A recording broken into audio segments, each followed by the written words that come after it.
pretty happy. Like, I've made some big improvements over the last few months in terms of my physical preparation, and that's transferred on the water into some really good speed in the wind and also some speed in the lighter stuff, so I'm pretty happy. Yeah, so it's been a good week for me, definitely coming off the Worlds. I was a little bit disappointed with my result, so the goal was obviously to get back on the top of the podium, and it was a good week, pretty consistent. I think we're a little bit more familiar with these conditions than what we had in Oman, so everyone was probably not as consistent as they normally are, but still pretty good. I've learned a lot during this regatta, so to try to back up a good performance at Worlds was pretty tough and a new challenge. So I actually won the medal race today, which was pretty cool. I was aiming to try and get a boat in between myself and Bjorn from Sweden to try and win the gold medal. I executed it quite nicely. I ran the top mark in first. I think he was in 9th place. Unfortunately for me, he got a nice bit of pressure and soaked down inside everyone and ran in second at the bottom mark. And from there I was just trying to slow him down to try and get someone in between me, and that wasn't going to happen. So I'm happy to take the silver medal, but a bit gutted I couldn't finish the job off. It's a pretty tense medal race today, and really exciting. It's cool to watch Bjorn and Ollie do fantastic battle pre-start, and then to watch Bjorn sail through the fleet. And also Brendan and I had our own little in-house fight, so that was really interesting and hopefully put on a good show for everyone. Look, it is great. I wish that in my lead up to London that there was other people who were super competitive to sail with.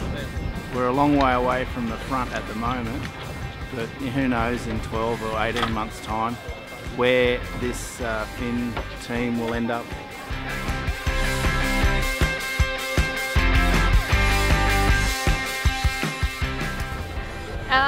We sort of knew it was going to be a tough week coming into it. We hadn't had the best preparation, so we knew we were setting ourselves up for a bit of a challenge. And I think South Melbourne's always a challenging regatta. You always get such a mix of conditions. But we started off pretty slowly, but we got there in the end, and we're pretty happy with the end result. Yeah, we're really hoping to build up our campaign next year, I think. This is our first sort of European season, so we've got a bit of idea what we're looking for next year now. Do a lot of training early in the year and then head to Europe.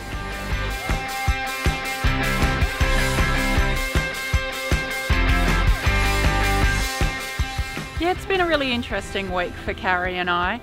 It was always going to be a tough ask, only getting one sail together before the regatta began.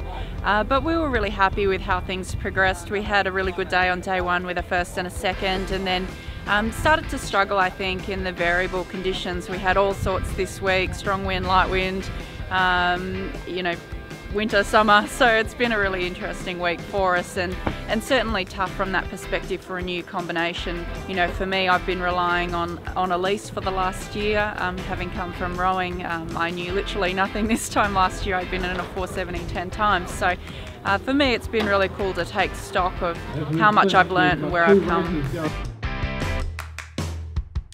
Yeah, it's been a great year. Obviously, great for Will and I with our partnership and having won all the events so far we've competed in. It's been difficult. We've been working really hard, and I guess we're just really focused on what we're doing and how we're developing, and that's probably why we've been able to do successfully so well on multiple events. And yeah, we're working hard, and we're trying to build on that for next year, and then obviously build to Rio. The race is the same as any other, I think, for us. We wanted to make sure we sailed well this week. It's been a while since we've done a regatta together. So no, it's been good to get back into racing this week. I think the focus next year will be the same kind of thing again. It's a 4-year program. Victor hopefully knows where we are. I'm sure he does. And yeah, we'll hopefully get across to Miami and continue the World Cup over there.